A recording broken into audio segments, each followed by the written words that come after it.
Samantala, daloy ng trapiko sa kasagsagan ng simbang gabi na panatiling maayos ayon sa Poso Mangaldan.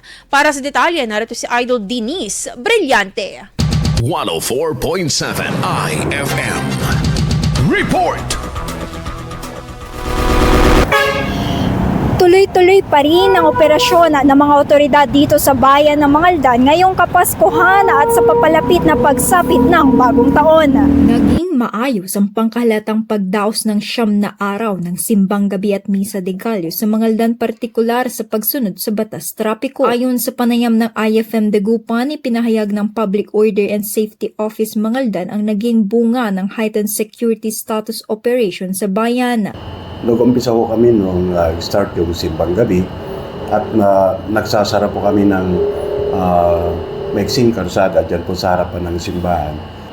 Minabuti namin na taon ang sinasara yun nang sa ganun hindi maistorbo o magambala yung mga nagsisima dahil nga kung mapapansin natin na sa dami ho ng sasakyan at syempre yung mga malalaking sasakyan na dumadaan na rin.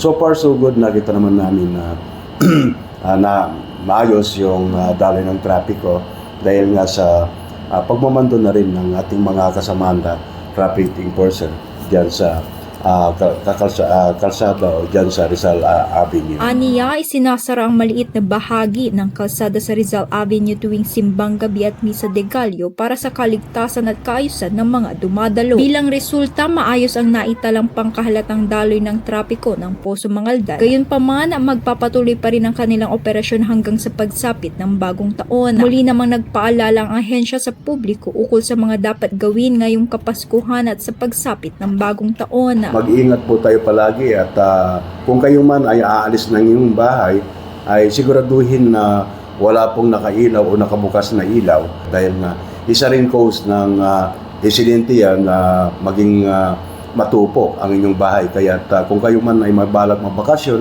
at ibilin na lang sa inyong kapitbahay nang sa ganun maiwasan ang disgrasya. Sa ating ding mga bata, iwasan palagi yung gumamit ng malalaking paputok at nang sa ganun maayos at salubungin natin ng bagong taon na 2026. Kasama mo mula rito sa IFM News Dagupan, ito si Idol Denise Brillante, Tatak, IFM. IFM News. IFM News. IFM News.